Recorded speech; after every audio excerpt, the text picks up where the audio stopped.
उसकी गति की प्रवृत्ति होगी और बस यहाँ पर रुक जाएगी।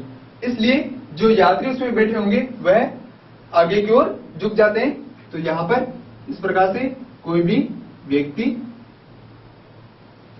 तीसरा हम उदाहरण ले सकते हैं कि मोड़ पर आने पर किनारे की ओर लुढ़क जाते हैं। जैसे किसी गाड़ी में यात्री है तो यात्री की तो सीधी जाने की प्रवृत्ति होगी जड़त्व के कारण, और जो गाड़ी होगी वह मोड़ पर मुड़ जाती है। इसके कारण हम किनारे की ओर लुढ़क जाते हैं। तो ये भी जड़त्व के कारण न्यूटन की गति का प्रथम नियम है। दूसरा इसका अन्य उदाहरण,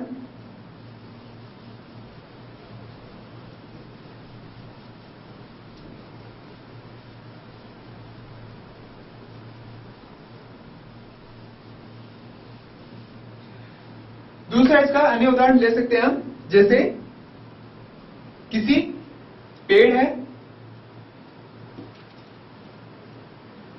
इस प्रकार से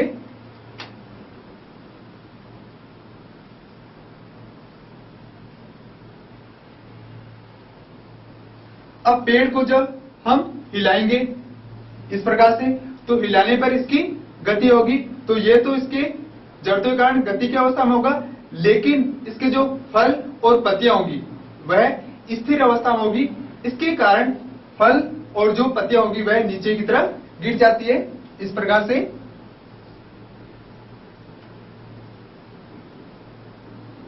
तो यहां पर हम किस प्रकार से बताएंगे, पौधे को या पेड़ को, तने को हिलाने पर, तने को हिलाने पर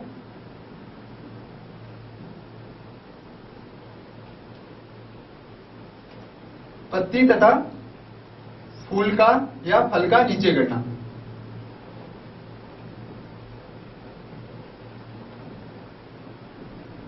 नीचे गिरना, यह न्यूटन की गति का नियम है। दूसरा इसका उदाहरण ले सकते हैं किसी कालीन के लिए। जैसे किसी हम कालीन को छड़ से पीटते हैं, इस प्रकार से कोई कालीन है,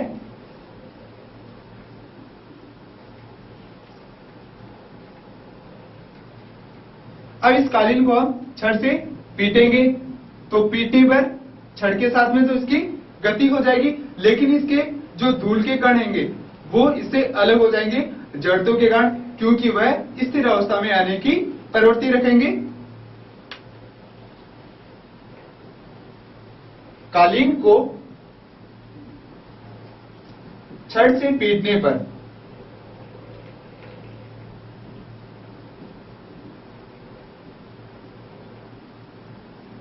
धूल के कण अलग हो जाते हैं।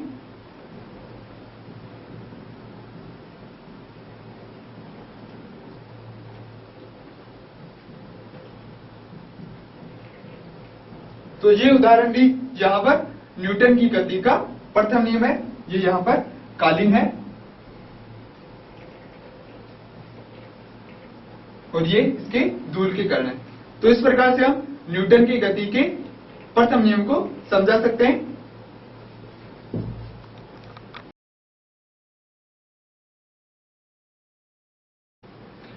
तो जड़त्व का प्रयोग समझने के लिए गिलास और सिक्के द्वारा प्रयोग करते हैं। किस प्रकार से,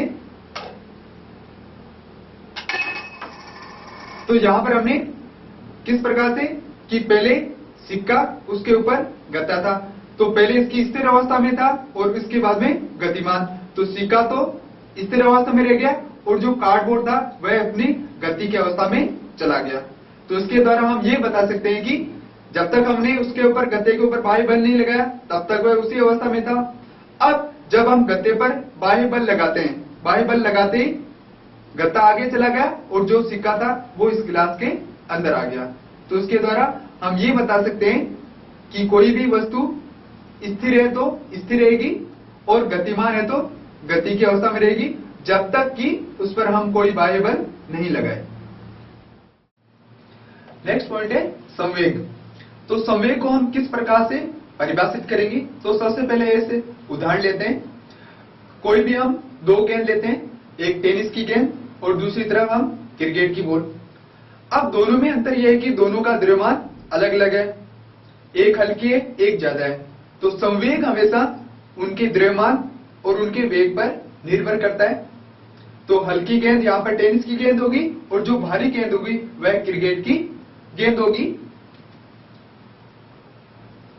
संवेग,